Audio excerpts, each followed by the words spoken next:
It's Patrick Hutzel from intensivcarehotline.com with another quick tip for families in intensive care. So today I have an email from Lynn who says, "Hi Patrick, my sister had a fall on a holiday. She fell down some stairs. We all thought she may be tripped up, only to find out she had an aneurysm which burst, and she had 2 fractures on his brain. The ICU team said she has a very serious head injury. She was initially hospitalized in Spain, put into an induced coma for 3 weeks, and then she was flown home to Edinburgh Royal Infirmary. They took her out of the induced coma after a week, but she still needs the ventilator to help her breathe. There's no response at all from her. They are saying they're not happy with her progress. She's been lying flat since it happened. So they said they're going to try to sitting her up to see if it helps at one point. Our kid said, 'Mum, if you know where we are, move your finger. Stick your tongue out,' which she did on a couple of occasions. She opened her eyes, but nothing really more than that. We all know she's seriously ill, but really need to know her chances of recovery, as we think they're giving up on her too soon. Thank you so much for all your advice and for everything that you do. We hope we can find some help in your reply." From Lynn.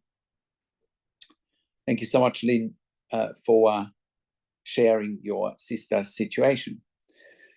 Now, those situations are very, very difficult, and I have seen those situations probably hundreds, potentially thousands of times. I have worked in critical care nursing for nearly 25 years in 3 different countries, where I worked as a nurse manager for over 5 years, and where I have been consulting and advocating for families in intensive care here at intensivcarehotline.com since 2013. And we have saved many lives with our consulting and advocacy, and you can verify that on our testimonial section at intensivcarehotline.com. You can also verify the work that we've done on our podcast section at intensivcarehotline.com, where we've done some client interviews verifying the work that we've done. Now, coming back to Lynn. Lynn, those situations are very, very difficult. On the one hand, you can see your sister is incredibly sick, and she's been in an induced coma for 3 weeks. She has a significant brain injury, and you just don't know whether she'll go and recover to a level that you feel happy with, right? And that is a massive challenge, right? Because on the one hand, you don't want anyone to give up too soon. On the other hand, you want to maximize her quality of life and the outcome that you get while she's getting and receiving treatment in intensive care, right? So by giving up too soon, you probably know the outcome already, because if intensive care teams or families are giving up too soon and life support is withdrawn, you know the outcome. A better approach from my decades worth of experience is to make decisions today that you don't regret in 12 months' time. What do I mean by that? What I mean by that is, every day counts. Every day your sister is alive and is making even only small progress, right? Chances are she will recover to a certain degree. Will she recover to the point where she is back to baseline, to what she was like before? Nobody knows, right? Now, given that your sister is still on a ventilator after over 3 weeks, right? The question here is, do you want to remove mechanical ventilation and life support, and do you want to let her go? Or do you want to continue life support? Do you want to potentially put in a tracheostomy? You haven't mentioned whether your sister has a tracheostomy or not, but your sister might need a tracheostomy here to give her every chance that she needs to get better, right? She can't stay on the ventilator with a breathing tube in her mouth forever, right? Because there's too much damage that can be caused. Also, once she has a tracheostomy, it's much easier for your sister to get mobilized and get out of bed, right?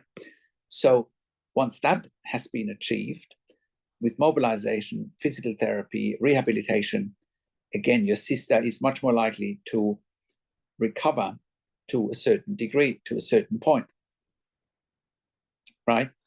So I don't believe that your sister's treatment, therapy, and rehabilitation program has been maximized with what you've shared here, right? Imagine someone's confining you to a bed for 3-4 weeks. For 3 weeks, you would have been in an induced coma, and you're coming out of that with a head and brain injury. You need some gentle but ongoing stimulation, i.e. getting out of bed, physical therapy, mobilization, right? And if all of that still doesn't show that she can improve, then you might have to revisit your strategy, right? But unless all of those things have been done, I do believe it is way too early for you to make any decisions that might potentially shorten your sister's life, unless you know exactly what she wants. And that's one of the challenges here. You don't really know what she wants, and you only find out over time. Now, here's another thing to keep in mind. There's probably no rush to end her life, or is there? What's the urgency in potentially killing someone? You can always revisit that if things don't go well. You can always keep talking about end of life, or start the conversation about end of life if your sister isn't improving, right? And if she's not improving, again, you can always start talking about palliative care and end of life care. There's no rush, no urgency, and you can always revisit that. Also, another thing that you haven't mentioned, is your sister suffering? You haven't mentioned much about that. Is there suffering involved when patients go through a recovery phase in ICU? Yes, absolutely. Is it worth the suffering? Do people who want to live go through suffering? Probably, but there's always a price to pay. So I hope that helps you answer your questions. One more last thing, Lynn, talk to a neurologist and see what they say, what they think the recovery is going to be like, right? But also keep in mind that intensive care teams in the UK, in particular with the NHS system, they often try to empty beds by, unfortunately, prematurely withdraw life support. We have been involved in many, many cases that we also turned around, of course, where the NHS and the ICU teams in the NHS want to prematurely withdraw life support and literally kill people. And you shouldn't buy into that narrative. You should put all resources forward for your sister so that she gets best care and treatment, making sure you make informed decisions, you have peace of mind, control, power, and influence, making sure your sister gets best care and treatment. Now, because we get so many questions from families in intensive care, that's why we created a membership for families of critically ill patients in intensive care. And you can become a member if you go to intensivecarehotline.com, if you click on the membership link, or if you go to intensivecaresupport.org directly. In the membership, you have access to me and my team 24 hours a day in the membership area and via email, and we answer all questions intensive care related. In the membership, you also have exclusive access to 21 ebooks and 21 videos that I have personally written and recorded, sharing all my vast ICU nursing experience with you, once again, so that you can make informed decisions, have peace of mind, control, power, influence, so that you can influence decision-making fast, making sure your loved one gets best care and treatment. I also do one-on-one consulting and advocacy over the phone, Zoom, Skype, WhatsApp, whichever medium works best for you. And I talk to you and your families directly. I handhold you through this once-in-a-lifetime situation that you simply can't afford to get wrong. I also talk to doctors and nurses directly. And when I talk to doctors and nurses directly on your behalf, I ask all the questions that you haven't even considered asking, but must be asked when you have a loved one critically ill in intensive care. I also represent you in family meetings with intensive care teams. We also do medical record reviews in real time so that you can get a second opinion in real time. We also do medical record reviews after intensive care if you have unanswered questions, if you need closure, or if you are suspecting medical negligence. And all of that you get at intensivecarehotline.com. Call us on one of the numbers on the top of our website, or send an email to support@intensivecarehotline.com with your questions.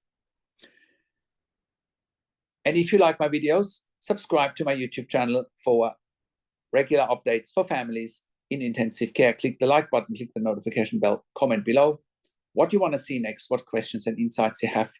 Share the video with your friends and families. I also do a weekly YouTube live where I answer your questions live on a show. And you will get notification for the YouTube live if you are a subscriber to my YouTube channel, or if you are a subscriber to my intensivecarehotline.com email newsletter. Thank you so much for watching. This is Patrick Hutzel from intensivecarehotline.com, and I will talk to you in a few days. Take care for now.